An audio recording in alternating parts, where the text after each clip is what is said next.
Hello, welcome or welcome back to my channel, Hasty Books. I'm Camila, and yes, this is like 1:30 p.m. in Scotland in January. And this is a huge improvement already, but for some reason it's really dark. The light is on inside. I'm really struggling to film videos in Scotland in the winter, but here we are making the best of it. So today I'm here with some Canadian reads.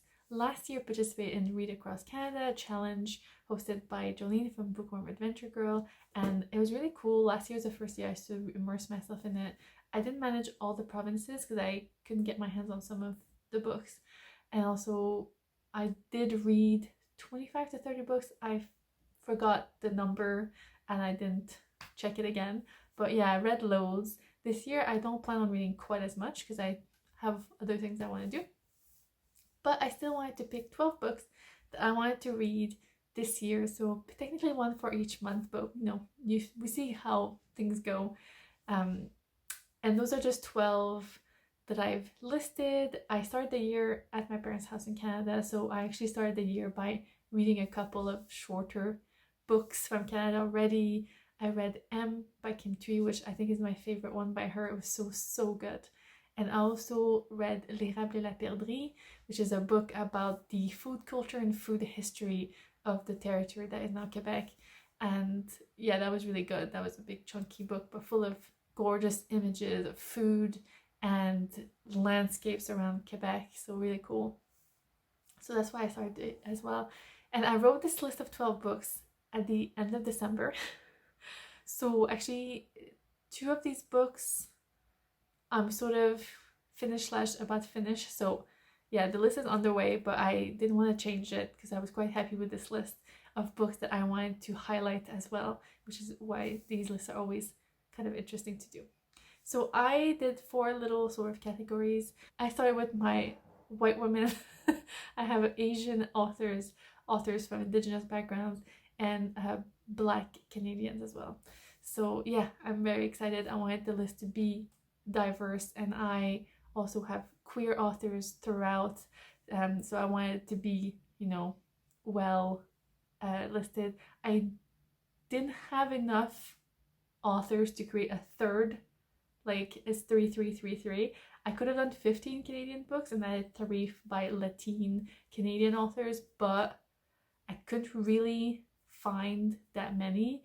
I have 1 book, so by Silvia Moreno Garcia, that I would like to read, but we'll see if I get to it. And I didn't have many other authors as examples. I could get their books, so I decided to skip it for now. The first book on my list is the chunkiest and the one that sort of excites me the most, but also I'm very intimidated. And it is Fayne by Anne-Marie MacDonald. I'm so keen for this, and I've been keen since I've heard about it. I think it was on Scotch Channel, Gunpowder Fiction and Plot, and I was like immediately like, oh, that sounds right up my alley. I've read Anne-Marie MacDonald before and I think they were plays that I've read and they were really good. This would be my first novel by her, and yeah, I was very keen. I think I mentioned it, and then Charlie from Charlie Brooke Reads sent it to me in the post, which was really lovely. I was actually I think it was around the time that we were all supposed to meet in New York for the BookTube meetup, and I got a bad virus and I wasn't able to go. So yeah, she sent it to me in the post, and that was really kind, and I really appreciate it. So a little shout out to her. And yeah, so it's a big one. Yeah, I really want to read it this year. I feel like these books are so good to read in one go, but then they're so chunky. So we'll see how I go. I might start it in, realistically, if I start in the first quarter of the year, I don't know that I'll have time to finish it. So maybe I should start it and read it over the summer. We'll see how that goes, because obviously from February, March, we have the Women's Prize. So, you know, I don't want to dig into that time. Then we have a book that I purchased when I was in Quebec. It's called Bonjour, Mon Coeur by Fanny Britt. I've read one Fanny Britt before, and I have another one that I really want to read. This is because I've just purchased it and I wanted to highlight it. I'm a bit annoyed though, because I asked the librarian, I was like, according to the cover, like, is this YA? And she was just like, no, not really. Not really knowing, I think. And then the following week in the newspaper that my parents have, I saw this as described as one of the YAs to look out for that has just come out. So yeah. So anyway, YA, I don't read a lot of it, but I'm kind of keen about this because this is about a girl that's going to spend the summer in the Bas-Saint-Laurent, which is a region of Quebec, kind of toward where my mom's from. And she has a lot of health anxiety. So like, I was like, I've been this girl. So I was keen to read it. And yeah, I think it's quite short. So we'll see how it goes for this year. And the third book is Women Talking by Miriam Toews. I've already finished that one literally like 2 days ago. I really enjoyed it. Oh my god, it was so powerful. I did not expect it to be in the voice of one of the men from the community. Anyway, I have a lot to talk about it, but this isn't the place for it. Loved it. It was on my list. Checked. Anyway, moving on. So in the category of the Asian authors, I wanted to read A History of Burning by Janika Oza.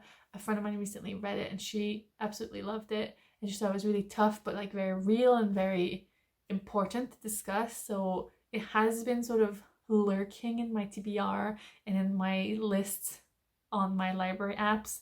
So I think that this year is the year that I'd like to tackle this one. Next is Denison Avenue by Christina Wong, and I believe this was illustrated because it has some nice images. This is a book about gentrification and I believe aging and grief, and very much about like Asian Canadian population, especially elders. So I think it's going to be really interesting for this one. And finally we have A Chorus of Mushrooms by Hiromi Goto, and I think this is following 3 generations of Japanese Canadian women, and I think it sort of celebrates cultural differences. So yeah, very keen again. Next, I've picked 3 books by Indigenous authors. So the first one is 5 Little Indians by Michel. I feel like this is a famous one that a lot of people have talked about. I've never read it. I've read nonfiction by Michel before, but not her fiction. So yeah, almost this is like top of the list. Next we have Saqiyuq by Nancy Wachowich, and this is a book that was on my nonfiction November TBR. I had started it and then I could not get into it. And then in January I've restarted it and I'm almost done with it actually. So that'll be checked out soon, and it's about the lives of 3 different, again, generations of women from, I believe it's Nunavut. Yeah, from the north, you know, reaches of Canada, and it spans obviously many years because the first generation I think is, you know, growing up in the early 20th century. So yeah, really interesting, recounting in their own voice, but also kind of look back at the difference between the generations and how they're approaching their identity and their culture and their way of life. And finally we have a book that I've had on my shelf for a few years now and I've been so keen to read it, which is why I bought the book. It is The Marrow Thieves by Cherie, Dimaline. And this is in a, I think, a sort of post-apocalyptic a little bit, like in a world that's been almost decimated by global warming, and people are after the bone marrow of indigenous people. It sounds so interesting. I actually have the sequel to that back in Canada. I didn't bring it with me in the suitcase this time. I tried to bring stuff slowly, but because I haven't read this one, I was like, it's not a priority right now. But hopefully this year I managed to read it. And finally, the last 3 authors, we have The Island of Forgetting by Jasmine Seeley. This is again a book I've had on my TBR for ages, but you know, I'd love to read it this year. So this is set in Barbados and it follows, I believe each section is narrated by a different member of a family, and they run a hotel in Barbados. And I guess it's multi-generational. There's a lot of that actually on this list. That's something that I really enjoy. If you've seen one of my recent videos about my favorite books, I mentioned Homegoing, which is sort of generational as well, and it's one of my favorite books ever. So yeah, it's a theme that will always come back with me.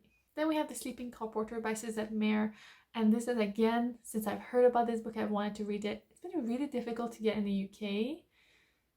And when I was home, actually, I went to this library and I was like, oh my god, I found it. But it was in French and I was like, it was written in English. I have to read it in English. I'm getting to a point where I might purchase it in the UK. Just buy it, you know, if I can get my hands on a library hold or anything. So this year I decided I will purchase it and I will read it. And the last book on this list is We Rip the World Apart by Charlene Carr. And this is a multi-generational story about multiple women. And I think it deals with like familial secrets and motherhood and even race issues as well. And I picked her because I think she was my author I'd pick for New Brunswick. I believe that's where she lives. And that's why I purchased actually the book, We Ripped the World Apart. I purchased the audiobook actually. So yeah, these are the 12 books. I think, are they all novels? Actually, there's only one non-fiction. But anyway, mostly novels.